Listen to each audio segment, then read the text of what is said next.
What's up, Cowboy Nation, Cowboy Headquarters? It's your boy G, the #1 Cowboy fan, Hampton, coming at you live, direct, and correct. And boy, do we have some news today. On my right and on your left is my man, B, Too Real Harris. What's up, YouTube? Yeah, it's one of those type of videos. You know. God, dog. Yeah. So, we all know what happened. Bro, I tell you what, man. That wasn't a good look at all. We couldn't beat a 6-6 team, bro. You know, we shouldn't be shocked. You know, we haven't done it all year. We have not beat anybody with a 500. Why you look like you so small, bro? You in the wrong chair or something? Oh, I'm just a big dude. No, you know, I'm lowered by the game yesterday. What I feel you. Saddened. So, final score 31-24. So, Cowbears falls again. yeah, we lost again. That's what they are, And we done Cowbears. said this for 3 weeks straight. 3 games in a row we've lost. Yeah, Listen, we are in a row. what, 6 and 7? So that's the question, man. Do we try to win? So let me say this. Now, people want to say that the players wasn't playing. You know, like that. But what I was glad to see, those on the sideline, like Jason Witten, throwing a tantrum. You know, some of those guys on the sideline throwing a tantrum because that lets me know, no, we're trying to win this game. You understand what I'm saying? So it wasn't that the players weren't into it, man.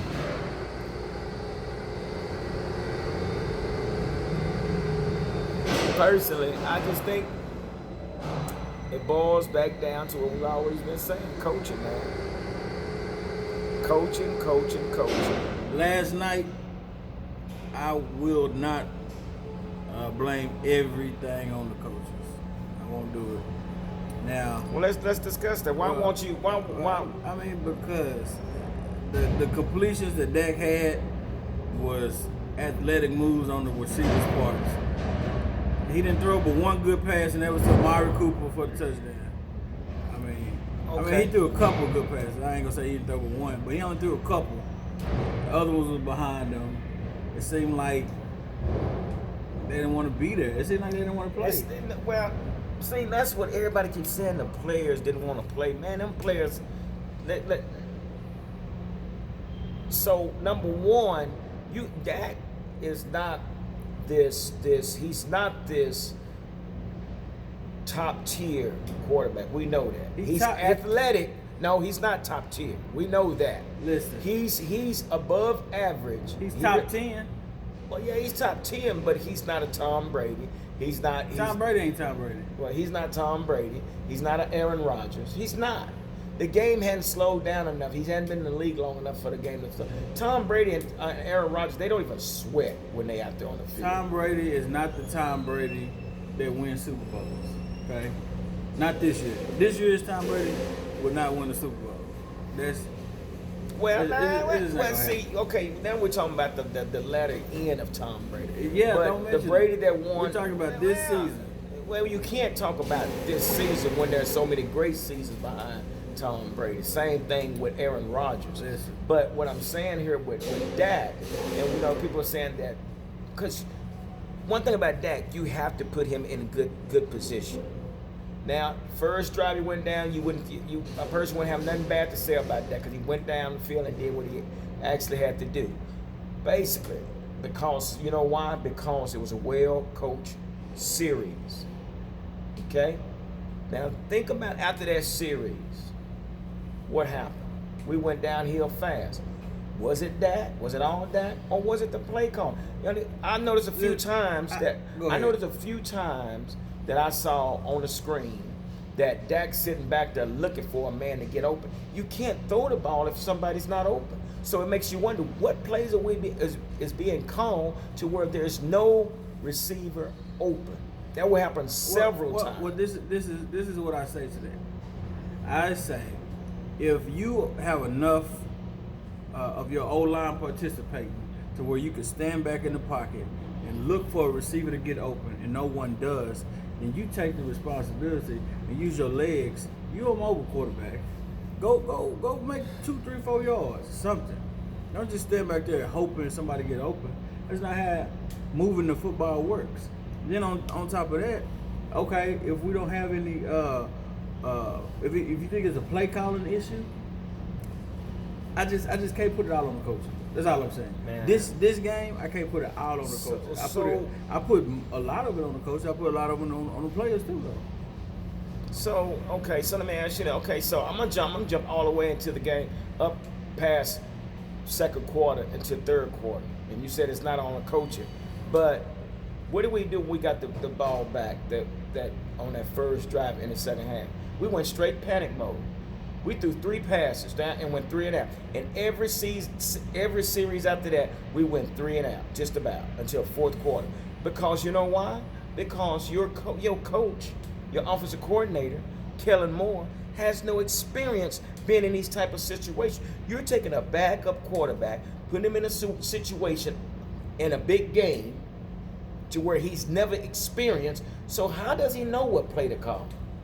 How does he know, well, I'm going to come out and run on this down and then I'll turn around and pass it on the next game? But if you look at the play caller, the guy came after halftime, the guy came out and went straight into panic mode. I got to get that. Brother, you still got the whole third quarter to move the change. What's the panic? What was the score at third quarter? What was the score? It was a little to a lot. It really went out of hand. Listen, this is what I said from back in our earlier videos. Who are the Cowboys? What kind of scheme are we? Are we a run team or are we a pass team? We don't know. What kind of tip? And that's my point. If we develop a scheme, develop a play call, all the teams right now that you see that are being successful, you know what they're doing. The Ravens, what they do? They run. Okay. The 49ers, what they do? They run. Who creates that identity? Our coaching staff. Thank you. Now, I fought them. I've been fighting them all season. But I'm just saying, on last night's attempt to get a W. We was all over the place. Last night attempts to get a W, I'm not putting 100% of it on the coach. I am. I'm putting a lot of it on the coach. Because there's no accountability.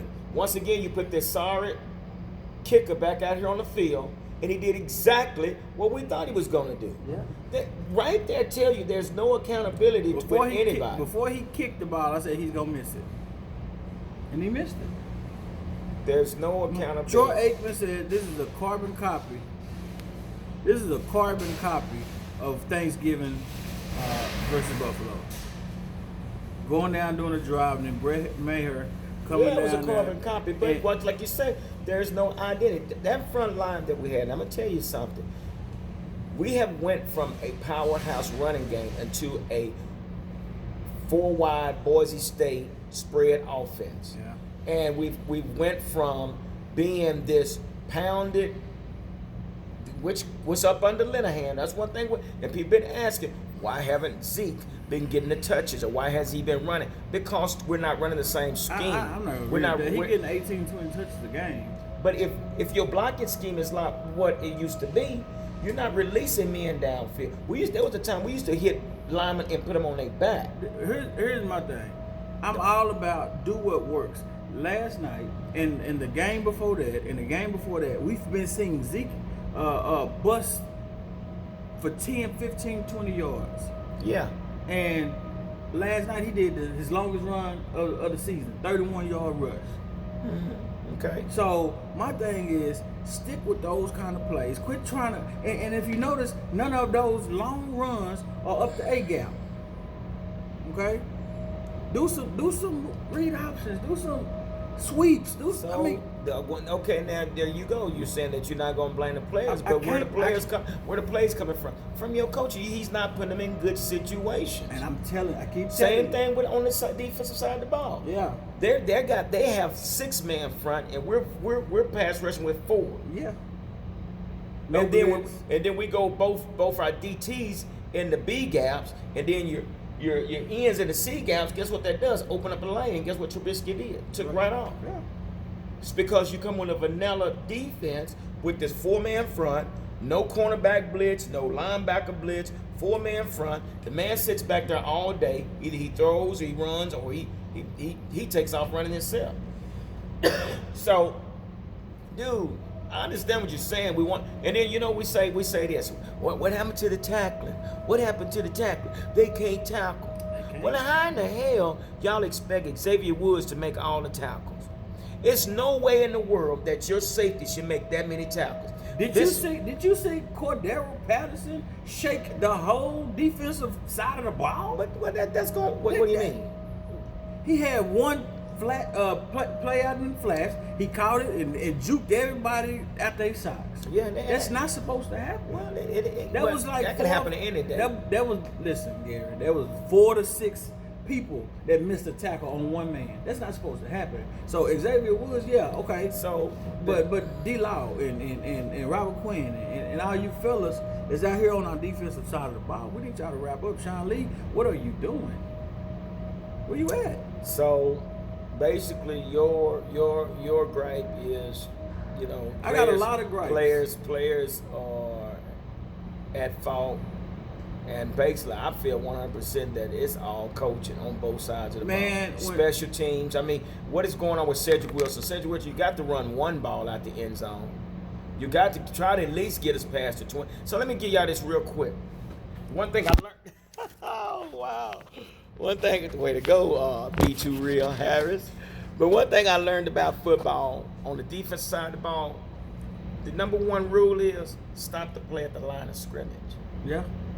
Stop the play at the line of scrimmage. Number 2, keep the opposing team in their own territory. Keep the opposing team in their own territory. You don't let them cross the 50.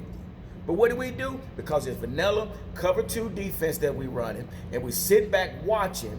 But they starting at the damn 40. Who started at the 40? The opposing team. Well, because guess what? They're pinning us in our territory. Yeah, and our special teams units suck. Yeah. You're allowing too many yards off the kickoff returns, off the punt returns, off the. It's just too much. We're gonna run out of time. Yeah, we've been running out of time. We need to do a part 2. Yeah, we're gonna do a part 2 to this because this here is so much. A real phone, it's real camera. It's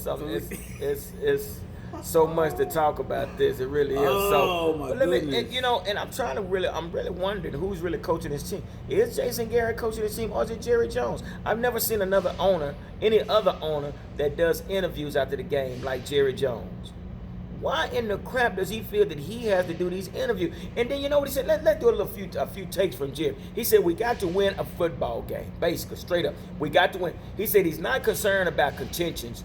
We got to win. So what he mean about the contentions is, I don't care about the standings. We got to win. He said everybody that's healthy and any coaches that are healthy will be on the field. So there will not be any coaches changes, okay? And basically he said so much for talking. He said the talking is over. So he's saying everything that a coach would say. He said everything with the coach would, but here's the kicker right. He said the score did not indicate how bad they beat us.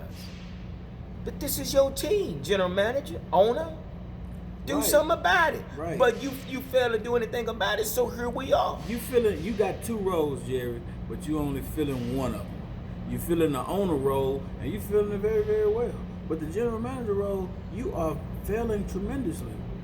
You're not doing nothing. You're not bringing nobody in. You're not setting no tone. You're not doing. You're not. Well, you're going with it. Well, like I say, if we would, I could accept this if we would have got rid of Jason Garrett back in the Jets game, and we would have been losing. But or if we would have got rid of the damn special teams coach after the Buffalo game and the kicker. But so anyway, y'all, that's where we are, and we just finning. We appreciate you guys listening. So much we could talk about, but we ain't gonna hold y'all all day. Y'all saw what's going on, and it is what it is. So. Y'all first of all, I would like to thank y'all for subscribing and following us and being participating a part of this channel, man. But we're not gonna hold you any longer. So leave your suggestions, leave your comments down there in the comment box, man. Let us know what y'all think we need to do or what needs to take place or what happened in this wacky whack ass game. Like I always say, don't nothing happen. Say it, cuz. I'm not saying it. You say Don't nothing come to a sleeper but a dream. So let's make it happen, Cap. Deuces.